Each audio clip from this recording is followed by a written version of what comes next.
Hello, everybody. I'm Roy Vanderveer, and welcome to my two-stroke pro shop. And tonight we're going to talk about spark plugs, resistors, and resistor caps. And we're going to take a deep dive in and see why there are resistors in some of these plugs, why they are not in other plugs, and what you need to do to make sure your bike's got everything set up to run as well as it possibly can. So here we go. I'll start with this. I overheard a couple friends of mine talking about why in the heck do I have to run a resistor and a spark plug? Where's this come from? What's it all about? So let's start with just answering that simple question. Why is there a resistor in my plug or in my plug cap or both? And it goes back to EMI, which is electromagnetic interference. When you produce voltage, especially high amounts of voltage in a very concentrated area, this can produce electromagnetic interference on the components that are near it. It started probably in the 50s or 60s because if you wanted to have an AM radio in your car, the EMI produced by the car engine would cause static on the radio. So that is where resistors started. It was so you would have good reception on your AM radio.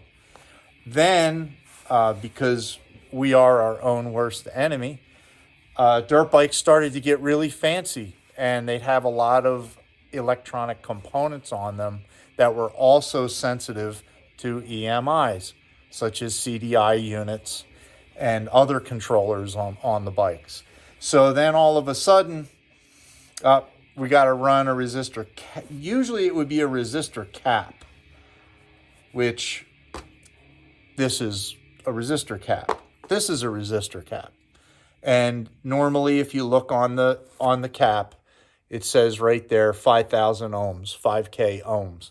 So that's pretty standard on any of the bikes built probably after 1980 or so with electronic ignitions. So there you have it. That's why there's a resistor in your cap or in your plug. Do resistors ever go bad? You bet they do. Just like everything else on your bike, it all goes bad. And will it make your bike hard to start or not run at all? Absolutely. So it's a real good thing to have in your pocket to know how to test this stuff. So, and I'll talk about a couple of absolutes because I love absolutes. If you have a points ignition, there should be no resistor in the system anywhere. It would be real easy to pick up a resistor cap, put it on your points bike, and truthfully, it may work or it may cause problems because every bike's electrical system is a little different. And of course, every brand, every model, they're a little different. But if you've got a bike with points and you don't know the answer, it would be worth it to go back and make sure you don't have a resistor plug or a resistor cap hanging off the end of your ignition coil. Then, if you have an aftermarket ignition, such as PVL or HPI, they clearly state no resistors in anything. And they also specify that you run either an EG plug or an EV plug. And we're going to have a spark plug shootout coming up here soon. So we'll get to look at which one of these gives you the best bang for your buck. Okay, so then always check your manual. It's the most valuable tool that you can get for your bike is the service manual or owner's service manual, depending on what bike you have. Race bikes usually came with owner's service manuals, which covers everything. Now, when should you take the time to take a really close look at this stuff? Obviously, if your bike runs fine, don't worry about it. Go ahead, keep going, keep doing what you're doing. But if you have a bike that's hard to start, or it takes a lot of kicks to start, or it is an inconsistent starter, or it's hard to start when it's hot, it would be a really good time to run through these drills and see what you've got.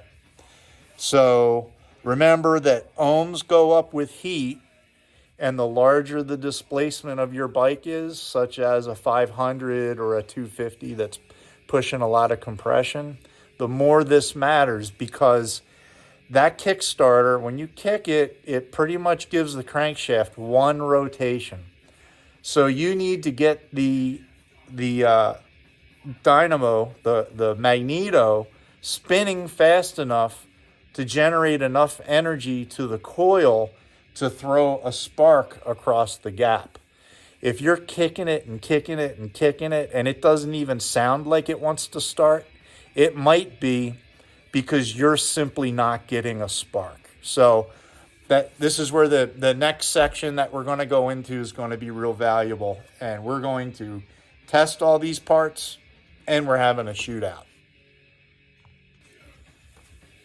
To follow up on why a resistor is in these components, I want to go back to the very beginning and discuss what a resistor does. This is different than why is a resistor there. What a resistor does is a resistor limits and regulates the flow of current in an electrical circuit, which in turn affects the voltage across it. Specifically, it divides voltage according to Ohm's law, where the voltage across a resistor is proportional to the current flowing through it and its resistance. This means as the resistance increases, the voltage drops across the resistor, thereby controlling the voltage available to all components in the circuit. Herein lies why, if you've got too much resistance, you're not going to be able to get a spark to fire at the plug. So here we go. Let's look at spark plug caps first. I've got some here in various colors and styles and types. And what we're going to do is look at how much resistance these give us. And we'll compare, for example, this to that. And all we need to do is put one probe in this end and the other up here. And if you can read my ohm meter, we're set at 20,000 ohms, and that says 4.70. That's 4,700 ohms. And if your system calls for a 5,000 ohm cap, that is well within spec. Okay, so this is a little NGK cap. I love these, but honestly, I had this one on one of my bikes that has points because I like the style so much. I just threw it on there. It was a mistake, so I took it off. The bike ran fine, but it's not supposed to have any resistance in that circuit. So what do we do if you like this style, but you need something that's a non-resistor? So they sell non-resistor caps. I overheard my friends talking about this very cap here. This one's typically red. It utilizes the wire nut on the end, whereas some plugs just go right on the threads like this one. I should say some caps just go right on like that. Either one's fine. There's a tiny argument that this style might be a tiny bit better because this cap costs you about 2 ohms to flow current through it. Now 2 ohms is a tiny number. This cap is 5,000 ohms. That's a significant number. This is insignificant. But you got an old bike with an old ignition that's having trouble getting a spark across the gap. Sometimes you got to, go after every possible resource you can. So let's take a look at how many ohms we get with this one. And we're set at 20,000 ohms on our meter, but we need to drop that down to 200 ohms because I know this is going to be a very small number if I can make contact here. So we're looking at 0.4 ohms for this cap.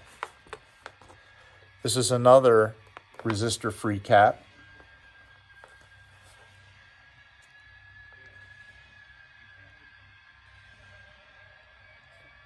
And this one comes in at 0.8 ohms. Either one, very, very good. We get down to, 0.5, half of an ohm. That's just not a big number. It should, in other words, whether it has zero point 0.6 ohms, 7 ohms, 10 ohms, it's not enough to cause much of anything. Now, this cap that I have in my hand comes in at 1/2 of 1 ohm, 0.5. And I wanted to point this one out because this is the only one that NGK offers that is a non-resistor cap. This is it. Every other cap that they sell has a resistor in it. It's sold under the Firepower brand name. And let's see here. There's a part number. If you wanted to chase one of these down, there's the part number. NGK is the gold standard when it comes to spark plugs, so it's nice to use their stuff. But these guys will work beautifully as well. And then, of course, you get to pick cool racing colors in these styles. Okay. All right. So now let's look at this plug cap. This is also a 5,000 ohm cap. And see what we get.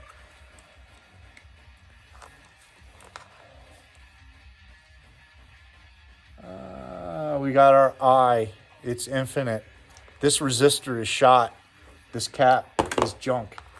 Okay, that one's still good. Then here's another, this is a resistor cap also. And I wanted to use this one because I want to talk about the danger of a resistor cap used along with a resistor plug. You can see we're set at 20,000 ohms on our dial. We've got 5,000 ohms coming out of this cap, which is exactly on point. But let's say you're not paying, you're not paying attention.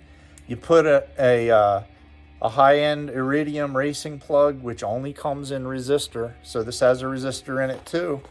And what do we get? And I bet you already know the answer.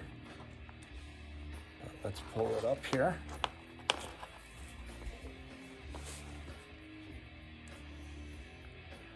Now we're at 10,780 ohms. And remember, as this stuff gets hot, that number goes up. This will cause a problem if you end up with two resistors in the circuit. Okay, it's time for our spark plug shootout. And what I want to do here is put the different styles of spark plugs up against each other and see how they fare when it comes to the best bang for your buck, so price, and the least amount of ohms, the least amount of resistance, so you can get that spark to jump across the gap to help make your bike start easily and run well. So let's start with a B80S, the ubiquitous B80S. They're everywhere. It's the most common spark plug in all of dirt biking. And let's see what we get. And get my cheat sheet here. There we go. This is should be a lower number because there's no resistor. So we've got 43.6 ohms. So just make a note of that. 43.6. Then let's try a B9EG. This is a gold core plug.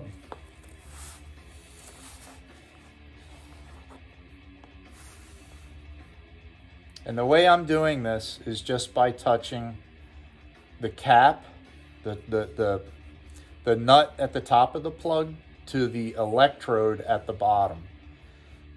I'm not touching the ground strap or the side case or anything else there.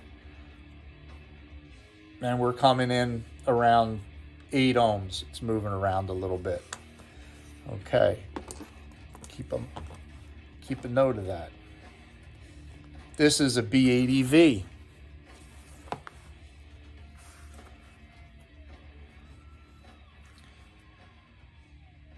.4. Low resistance. I want to check that B8EG again because this one usually was coming in just about the same as the EV.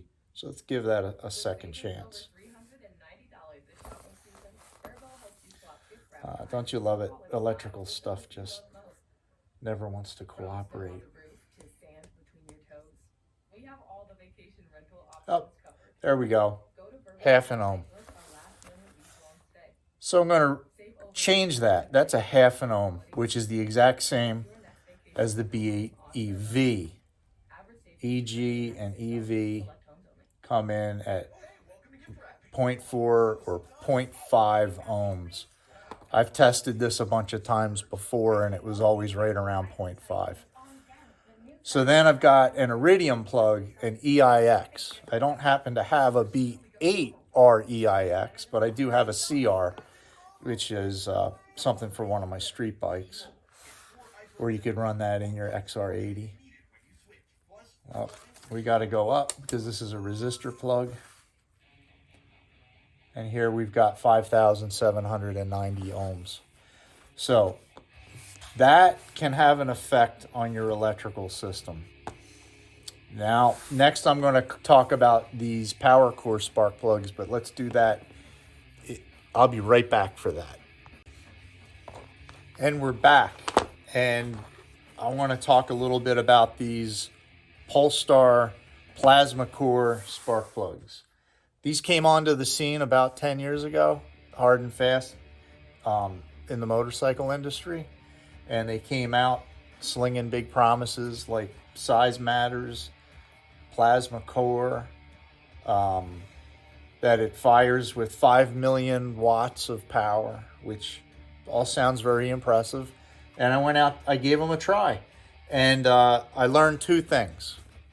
I learned the first half 10 years ago, and I'm learning the second half right now. But I ran into problems running these plugs. I used them in my YZ125, which is a pretty modern bike, and one of my street bikes, which calls for just standard non-resistor plugs. So I know, and many people know, the lingo for NGK. You know, if you see a BR, anything that's got an R in it, BR8HS, like that R indicates that it's a resistor. The language on these wasn't quite so clear. And like a lot of people, it's like, wow, this is cool. And I just threw them in. I got out on my YZ125 and found out that it worked okay at first. But then as the bike got hot, I developed a high RPM misfire. So now let's look at the ohms that this plug is putting out. We're at just short of 10,000 ohms. There's the problem right there. My modern-ish YZ125 certainly has a 5,000 ohm resistor cap. Combined with the 10,000 ohms of resistance in this plug, it was squeezing the spark out, and that's why it developed a high RPM misfire. So I went out and did, I think I may have done 3 or 4 laps, came back, said, this ain't working, and took that plug out, put it right back here in the box, and then put them back on my shelf about 10 years ago, saying I'll get back to those later. I also used them in my street bike, which it would start fine, but when it got hot, it developed a habit of stalling out at intersections, and then it would not restart.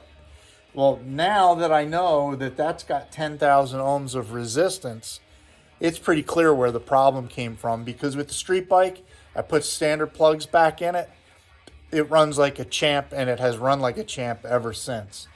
So, and before I conclude with all this fun stuff about plugs, caps, and resistors, and then here we even talked about a one-off brand that kind of never got going. I don't want to say it's a bad spark plug, but it was bad for this application because the resistance is so high. So if I wanted to run those in my street bike, those caps, unlike these caps like this and the factory caps, you can take them apart. And what we've got, I'm going to start at the spark plug. We've got the plug. This is the receptacle for the plug.